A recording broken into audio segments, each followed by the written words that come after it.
Hi friends, welcome to our channel. Telugu Bigg Boss season 8 third వీక్లో అయితే మామూలు రచ్చలేదు. కోడిగుడ్ల task అయితే జరిగింది కదా. అందులో అయితే అందరూ కూడా భయంకరం కూడా ఆడవాళ్ళు కూడా అసలు ఆడవాళ్ళగా బిహేవ్ చేయలేదన్నమాట.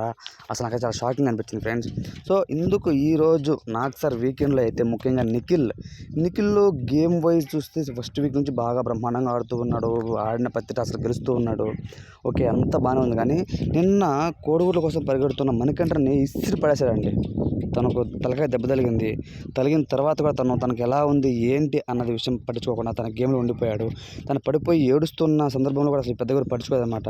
దాని తర్వాత మళ్ళీ వచ్చింది యాష్మి కానివచ్చు, అభయ్ నవీన్ కానీ వచ్చి గేమ్ పాస్ చేయండి అని చెప్పి బిగ్ బాస్ కూడా గేమ్ పాస్ చేశాడు. అప్పుడు తను ఇంకా రియలైజ్ అయ్యి ఓకే అయింది కదా అనేసి కానీ ఈవెన్ సారీ కూడా చెప్పలేదండి. సో కాబట్టి ఇదంతా చూస్తుంటే ఈసారి వీకెండ్లో నాకు సారు వచ్చేసి ఖచ్చితంగా నిఖిల్ని అయితే మందలించే అవకాశం ఖచ్చితంగా ఉంది అని తెలుస్తుంది. బట్ గేమ్ వైజ్ తను సూపర్ అండి.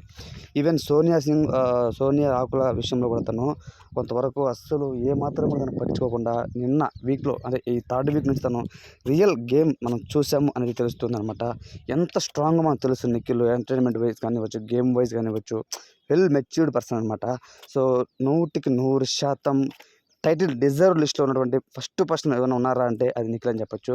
కొంచెం సోనియా పైన ఆ ఫీలింగ్స్ కాకుండా తనకి గేమ్ పై దృష్టి పెడితే మాత్రం ఖచ్చితంగా టైటిల్ విన్నర్ అవుతాడు అని అయితే నాకు అనిపిస్తుంది. అలానే నిన్న విషయంలో చూస్తే మాత్రం ఫ్రెండ్స్ మనకంటే విషయం తను తప్పు చేసేయడము అని నాకు అనిపించింది. ఎందుకంటే ఆ విధంగా విసిరి పడేయడము ఎంతవరకు కరెక్ట్. కనీసం పడేసిన తర్వాత అన్ఫార్చునేట్గా గేమ్లో ఆ ఫైర్లో అలా అయినా సరే మళ్ళీ తను మందలించి అరే బాబు ఇలా కాదు సారీ అని చెప్పడము, లేకపోతే తను మెడికల్ రూమ్కి తీసుకెళ్ళడం కానీ అది చేసి ఉంటే బాగుండేది. విష్ణుప్రియ కానివ్వచ్చు, లేకపోతే అభయ్ నవీన్, యాస్మి వీళ్ళు వచ్చి చూసారు తప్ప అసలు తను ఎంతసేపు అగ్రెషన్ మోడ్లో ఉండిపోయాడు మన నిఖిల్. సో దాని గురించి నాకు సార్ ఈరోజు కొంతవరకు తను మందలించే అవకాశం ఖచ్చితంగా ఉంది. సో ఫ్రెండ్స్ పర్టికులర్గా ఆ పాయింట్ ఆఫ్ ప్రకారం చూస్తే నిఖిల్ గేమ్ వైజే కాదు, బాహుబలిలో డైలాగ్ ఉంది కదా, సో ప్రజలను అంటే గెలవడమే గొప్ప కాదు, ప్రజలను చూసుకోవడం గొప్ప అనే విధంగా. సో దాని ప్రకారం చూస్తే నిఖిల్ కొంతవరకు ఫెయిల్ అయ్యాడేమో అని నాకు అనిపించింది. ఫ్రెండ్స్ మీ పాయింట్ ఆఫ్ ప్రకారం ఏమంటారని కామెంట్ తెలియచండి. Thanks for watching.